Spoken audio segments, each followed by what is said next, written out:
দেখতে হবে তো, না দেখলে হবে না, তো দেখতে হবে।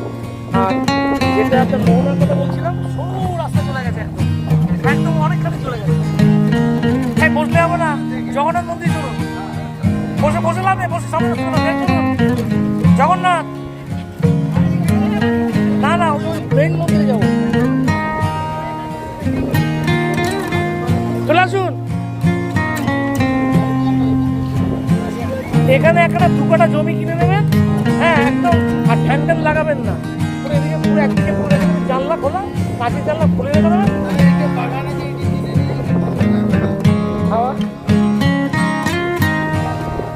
এই যে হাওয়া দিচ্ছে না, এখানে যদি একটা টার্বুলেন্স লাগিয়ে দেয় না, ওটা দিয়ে লাইট জ্বালাতে পারবে এনার্জি।